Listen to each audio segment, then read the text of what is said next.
guys, welcome back to my channel. I'm just gonna apologize here. I am pressed for time and I did not think that I needed to iron the shirt before heading out. I thought I could just wing it. Apparently I can't just do that because it's wrinkled. It's wrinkled, but hey, you guys are just gonna have to bear with me for a second. Why did I just do that titty jingle?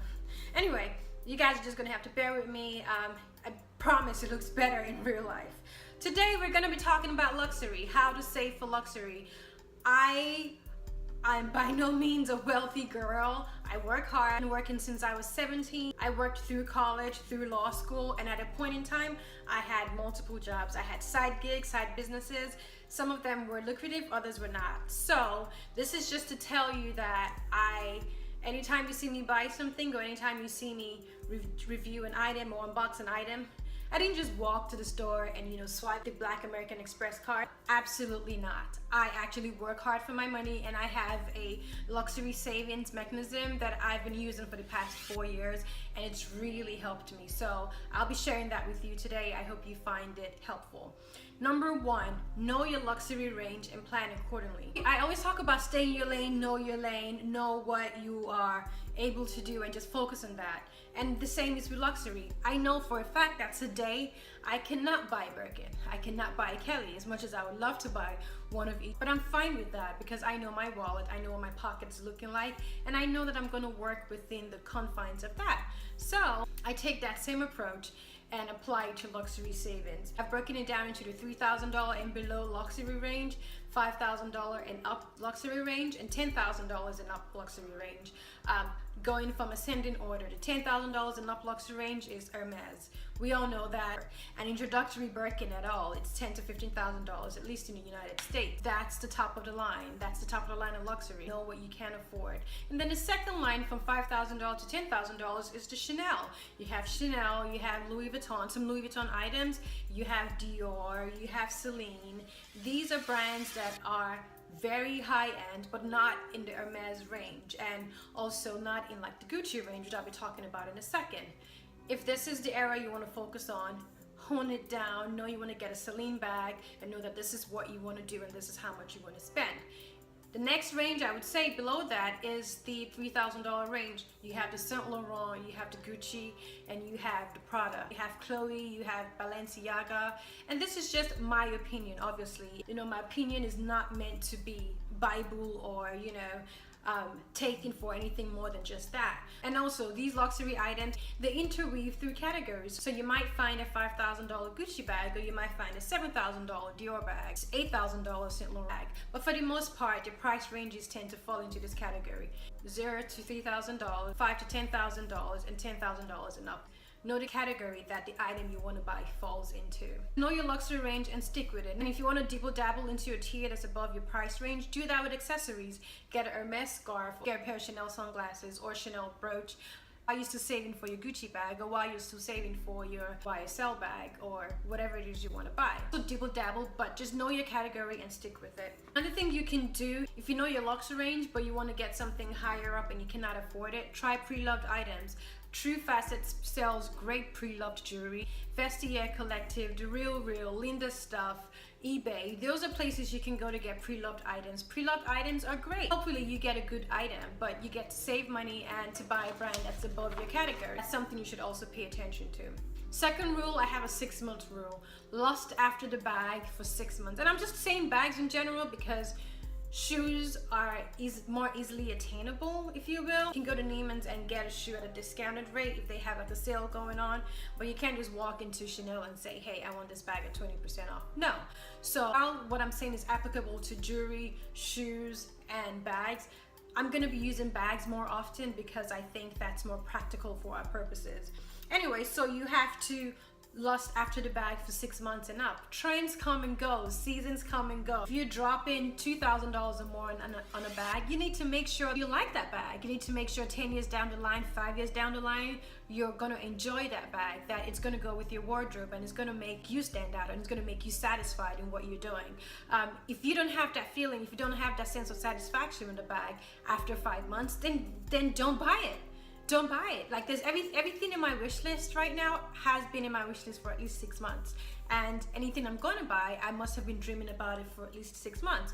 You know, spur of the moment purchases are not the way to go about buying luxury items. 6 months is a good enough time to make you fall in and out of love with the item. Some people say 3 months or 1 month. I say 6 months, because while you're falling in love with the item, you can also be saving. So think about that. Third thing to do, which is what I just alluded to right now, is find a way to save money for it. Open a separate savings account or use the envelope method. I used the envelope method when I was trying to save for my Van Cleef jewelry. I was putting aside $200 here, putting it in an envelope in my closet, seeing it all the time, counting it and trying to figure out how much I have left and how much time it's going to take me to get that item. But I also used the bank account method when I was saving for my Chanel bag, because I wanted to see it in my bank account and I wanted it to grow. The most important thing is separate those funds from your everyday funds. Separate those funds from your savings funds. Separate those funds from like your wedding funds or your car savings funds or your retirement funds. It has to be separated so you can look at it and intentionally plan towards it and watch it grow. How do you save for it?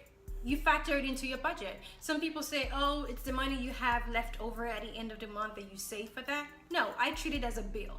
I write down my bills and I say rent, electricity, student loans, you know, cell phone, cable, and then Dior, and then Chanel, and then Ferragamo. Whatever it is that I'm saving toward, I factor that in. I take it as seriously as I do take paying my bills and paying my utilities, because it's important.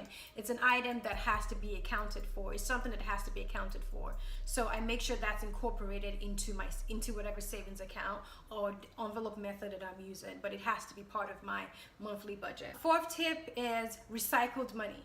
Recycled money is the best money because it's not coming up from your bank account. Instead, you're gonna receive it anyway, so you don't have to worry about deduction from your bank account. What am I talking about? What is recycled money?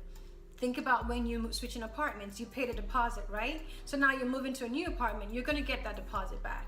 But chances are, being that you're moving to this new apartment, you already put down a new deposit. So then you have this deposit from here waiting for you.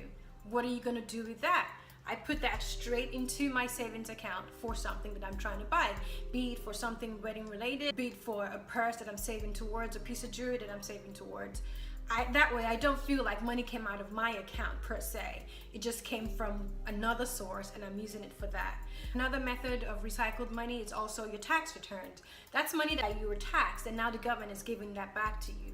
Make sure you use that and put that away and use that to buy whatever luxury item you want to buy. Another type of recycled money is borrowed money. Lent somebody $300 a couple of months ago and now they're giving it back to you. Perfect! Put that away in your savings account towards the Chanel bag you've been trying to buy. I mean, to the extent you're fully functional and you know you're not breaking the bank and all your bills are paid, which is a must. No reason for you to then go and say, oh, by the way, this is what I'm going to do, blah, blah, blah. I'm going to spend that money. No. Instead, just put it away and watch the money pile up and get closer to your luxury item, get closer to your luxury dream. Another way to get recycled money is selling off your old items. I have a consignment store that I work with all the time and I sell them my old shoes and my old bags and things that I'm not reaching for anymore and things that I've outgrown or fallen out of love with. That's money sitting around in my apartment that I never paid attention to. So when I get that back, no matter how little it is, I put it towards the next thing I'm saving for. So there's a method to this madness and it requires just knowing what your strengths are and knowing how you can save and trying to move things from point A to point B. The fifth tip is you should have tunnel vision. I'm saving for this item and this is what I want to buy. I want to buy a Chanel bag, old hardware, color burgundy, double flap, whatever. Have that focus. If it means you need to have a printout of the item on your vision board or taped to your refrigerator, whatever it is that makes you focus on that item, whatever it is that makes you think about that item and keep it in your focus, do it. Do it, do it, do it. You need to make sure it's in front of you so you don't get distracted by other things. You need to be patient, you need to be ruthless, and you need to just focus on that item, put money together to the extent you can from recycled sources, from your budgeting, and within the confines of your range and within the confines of your financial capacity and just focus on that item. So let's summarize everything. First thing to do is know your luxury range. You need to know your lux range, know where your capacity is, know what your money is looking like, know what your money is feeling like, and know what you're about to buy, and know the category in which you fall. Second thing, the 6 months rule. 6 months rule, you have to lust over it, lust over it, lust over it, and make sure it's something you still want. That way 6 months down the line you still love it. Third is to create a savings account for it. And this could be by you using the envelope method, or you putting money aside in a different bank account. Whichever way it works for you, it just has to be different from your everyday spending. It has to be different from your everyday check-in. It has to be separate from your savings account. It has to be separate from your emergency funds. It just has to be in a separate, different account. The fourth tip is recycled money. Recycled money is my buddy. It's the best money ever, honestly. It's the money you don't see coming. It's the bonuses, it's the deposits back, it's the borrowed money, it's the money from selling your old luxury items. And then the fifth thing is tunnel vision. Focus on your dream, focus on that item, focus on what it is you want.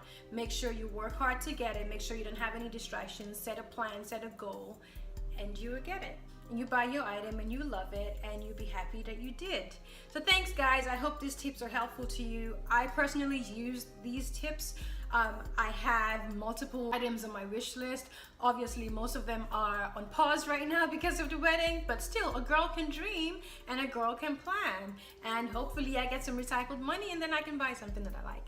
But anyway, if you like this video, please go ahead and give it a thumbs up. I appreciate it. It helps out the channel a lot. Thanks for watching, and I will see you guys in my next video. Thanks guys.